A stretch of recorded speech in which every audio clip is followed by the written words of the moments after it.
Salam dalam kasih Kristus. Saudaraku, dunia dengan segala isinya mengalami perubahan begitu cepat. Yang tidak berubah hanya satu, yaitu perubahan itu sendiri. Saudaraku, kalau kita memperhatikan diri kita masing-masing dengan cermat, pasti kita akan menemukan bahwa diri kita pun juga mengalami perubahan seiring berjalannya waktu. Yang sering kita percakapkan atau lebih tepatnya kita permasalahkan adalah perubahan-perubahan yang berpengaruh merugikan kita.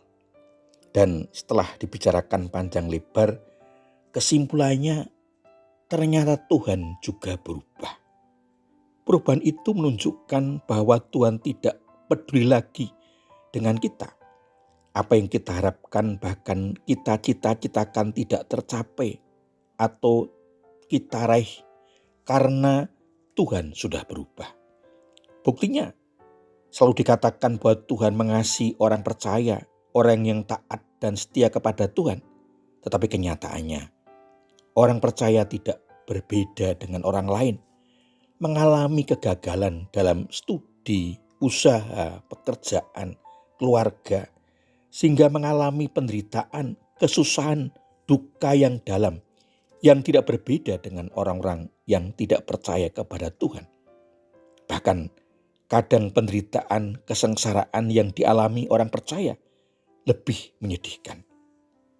Pertanyaan mendasarnya, apakah benar Tuhan berubah? Apakah kasih Tuhan di dalam Yesus Kristus itu sudah pudar, bahkan sudah tidak ditemukan dalam kehidupan orang percaya? Benarkah demikian? Kalau hal itu sungguh terjadi, maka sangat menyedihkan dan memprihatinkan. Sebelum kita menyimpulkan apakah benar demikian, mari kita cari dan temukan jawabannya bersama melalui renungan ajar hidup kali ini. Sebelumnya mari kita mohon hikmat dari Tuhan dengan berdoa. Bapa di surga, terima kasih atas pemeliharaan dan berkat-Mu dalam kehidupan kami. Sayangnya tidak jarang kami merasakan melalui pengalaman hidup kami sehari-hari, kami mengalami situasi-situasi yang mendatangkan kesulitan, kesusahan dalam kehidupan. Ya Tuhan, mampukan kami memahami kehendak-Mu dari setiap peristiwa dalam kehidupan kami. Kami akan bersama mendengar dan merenungkan firman-Mu. Roh Kudus memberi hikmat kepada kami agar kami mengerti makna dan kehendak-Mu dari setiap kenyataan yang kami terima. Mohon ampun kekurangan dan dosa kami, hanya di dalam nama Tuhan Yesus Kristus doa ini kami alaskan. Amin. Saudaraku, firman Tuhan yang akan kita terima diambil dari kitab Roma pasal 8 ayat 35 sampai dengan 39 yang tertulis demikian. Siapakah yang akan memisahkan kita dari kasih Kristus? Penindasan atau kesengsaraan atau penganiayaan atau kelaparan atau ketelanjangan atau bahaya atau pedang? Seperti tertulis, oleh karena engkau kami ada dalam bahaya maut sepanjang hari. Kami dianggap sebagai domba-domba sembelihan. Tetapi dalam semuanya itu, kita lebih daripada orang-orang yang menang melalui Dia yang telah mengasihi kita. Sebab aku yakin bahwa baik maut maupun hidup, baik malaikat-malaikat maupun pemerintah-pemerintah, baik yang ada sekarang maupun yang akan datang, atau kuasa-kuasa, baik yang di atas maupun yang di bawah, ataupun suatu makhluk lain, tidak akan dapat memisahkan kita dari kasih Allah yang ada dalam Kristus Yesus, Tuhan kita. Demikian firman Tuhan. Saudaraku, bagian firman Tuhan tadi diberi tema kasih Kristus tidak berubah. Rasul Paulus menegaskan bahwa orang percaya jangan heran kalau mengalami kesulitan, penganiayaan, kelaparan, kemiskinan, atau bahaya. Semuanya itu bukan berarti Allah telah meninggalkan orang percaya atau tidak mengasihi lagi. Sebaliknya, penderitaan yang dialami orang percaya akan membuka peluang untuk makin mengalami kasih dan penghiburan Allah. Paulus menyatakan hal itu juga dalam kitab 2 Korintus pasal 1 ayat 3 sampai dengan 5. Terpujilah Allah Bapa Tuhan kita Yesus Kristus, Bapa yang penuh belas kasihan dan Allah sumber segala penghiburan, yang menghibur kami dalam segala penderitaan kami, sehingga kami sanggup menghibur mereka yang berada dalam bermacam-macam penderitaan dengan penghiburan yang kami terima sendiri dari Allah. Sebab sama seperti kami mendapat bagian berlimpah-limpah dalam kesengsaraan Kristus, demikian pula oleh Kristus kami menerima penghiburan berlimpah-limpah. Saudara, Paulus menggambarkan dengan jelas dalam bermacam-macam penderitaan ada penghiburan dari Allah. Kata menghibur berarti berdiri di sisi seseorang sambil mendorong dan menolongnya pada saat kesukaran. Allah melaksanakan peran itu. Dia mengutus Roh Kudus untuk menghibur anak-anaknya. Paulus telah belajar dalam banyak kesukaran yang dialaminya.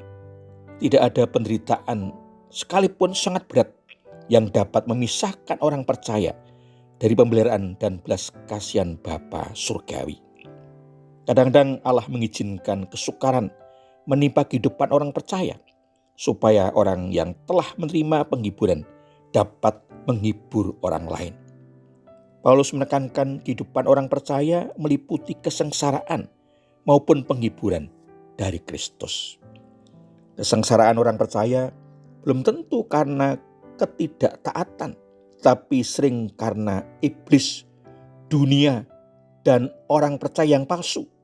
Sementara orang percaya mengambil bagian dalam pekerjaan Kristus. Saudaraku yang dikasihi oleh Tuhan Yesus Kristus, orang percaya jangan heran jikalau mengalami kesulitan, penganiayaan, kelaparan, kemiskinan, atau bahaya. Semuanya itu tidak berarti bahwa Allah telah meninggalkan kita atau Allah tidak mengasihi kita lagi. Sebaliknya, penderitaan orang percaya membuka peluang untuk makin mengalami kasih dan penghiburan Allah. Paulus memastikan bahwa semua kesulitan akan diatasi dan orang percaya akan menjadi lebih dari pemenang melalui Kristus. Kasih Allah hanya dinyatakan dan akan dialami selama orang percaya dan tetap tinggal dalam Kristus sebagai Tuhan kita, sehingga ada kepastian tidak pernah terpisah dari kasih Allah. Puji Tuhan, sungguh kasih Allah di dalam Yesus Kristus tidak pernah berubah dan dapat diubah oleh apapun dan siapapun. Saudaraku, jelas bagi kita bahwa sesungguhnya kasih Allah di dalam Yesus Kristus tidak pernah berubah. Pertanyaannya, bagaimana agar hal itu sungguh nyata dan dapat kita rasakan dan kita hayati terjadi dalam kehidupan kita? Yang pertama, yakinlah bahwa Allah di dalam Yesus Kristus sungguh mengasihi kita. Kasih-Nya kepada kita sampai merelakan meninggalkan kemuliaan di surga, rela menderita sampai mati untuk menebus dosa kita, agar kita menerima anugerah keselamatan.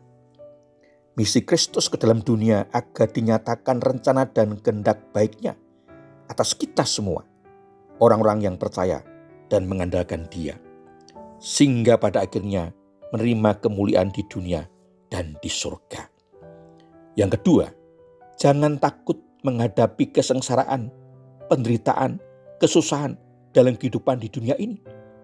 Karena pasti Allah di dalam Yesus Kristus akan menolong dan membebaskan, akan menopang dan memampukan menghadapi tantangan, rintangan, hambatan dalam kehidupan. Di dalam Kristus lebih dari pemenang. Saudara, penderitaan hidup, kesusahan karena tanggung jawab iman sebagai orang percaya sesungguhnya mempersiapkan kita agar menjadi semakin kuat, tangguh, sehingga dilayakkan untuk menerima tanggung jawab lebih besar, kemuliaan yang dipersiapkan Allah untuk orang-orang yang taat dan setia kepadanya. Pengalaman kita ketika Tuhan memanggil orang-orang yang kita kasih, orang tua kita, dan orang-orang yang kita cintai dan kasih dalam keluarga, sesungguhnya menolong kita untuk menjadi orang yang kuat, tangguh, mandiri, menjadi dewasa bukan anak-anak lagi, dan menjadikan kita menerima karunia-karunia yang lebih banyak lagi dalam kehidupan. Dan kita akan sungguh merasakan, menghayati dan menyadari betapa kasih Kristus bukan semakin berkurang, tapi semakin bertambah mendukung kehidupan kita. Karena kasih Kristus tidak berubah dan tidak akan berubah. Tuhan Yesus memberkati. Amin. Mari kita menaikkan syukur kepada Tuhan di dalam doa. Bapa di surga, kami bersyukur atas kasih dan kemurahan-Mu di dalam Yesus Kristus. Mampukan kami untuk terus bersyukur dalam kehidupan kami, dalam segala keadaan. Roh Kudus memampukan kami untuk memperoleh hikmat dari setiap peristiwa dalam kehidupan, agar kami Engkau layakkan menerima anugerah-Mu. Mohon ampun atas segala kekurangan dan dosa-dosa kami.